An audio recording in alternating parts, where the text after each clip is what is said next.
Hello friends, welcome to my YouTube channel. और guys आज हम बात करेंगे Poco M3 and M3 pro के बारे में। और गाइस आज का हमारा टॉपिक है how to use and change keyboard setting. तो किस प्रकार से आप अपने डिवाइस में कीबोर्ड को चेंज एंड यूज़ कर पाएंगे, तो यह वीडियो को आखिरी तक देखिए एंड समझिए। एंड अभी तक आपने हमारे चैनल को सब्सक्राइब नहीं किया है तो प्लीज़ सब्सक्राइब कर लीजिएगा, बेल आइकन बटन पर प्रेस कर लीजिएगा एंड वीडियो को लाइक शेयर कर लीजिएगा। तो फ्रेंड्स बिना टाइम वेस्ट कर यह वीडियो स्टार्ट करते। तो सबसे पहले आप अपने फ़ोन की देखिएगा, डिफ़ॉल्ट सेटिंग ओपन कर लीजिएगा। देखिएगा इस टाइप से एंड यहाँ पे देखिएगा आपको इस प्रकार का इंटरफेस देखने को मिलता है। तो गाइस यहाँ पे आप आइएगा एडिशनल सेटिंग पे। तो यहाँ पे देखिए आपको लैंग्वेज एंड इनपुट वाला ऑप्शन मिलता है। तो यहाँ पे देखिए आपका जो अभी करंट कीबोर्ड चल रहा है हमारा जीबोर्ड में चल रहा है, तो यहाँ से इसमें चेंज भी कर पाते हैं। एंड मैनेज कीबोर्ड की बात करें तो यहाँ पे आपको मैनेज कीबोर्ड का पूरा सेटअप देखने को मिलता है। तो यहाँ से आपको कीबोर्ड की सेटिंग मिल जाती है। यहाँ से आप लैंग्वेज चेंज कर सकते हैं, सेट कर पाते हैं, देखिए एडिट करके।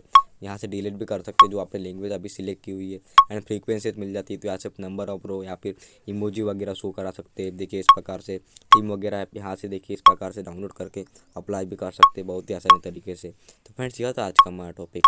उम्मीद है फ्रेंड्स आपको वीडियो पसंद आएगी। आज के लिए बस इतना ही। Thank you.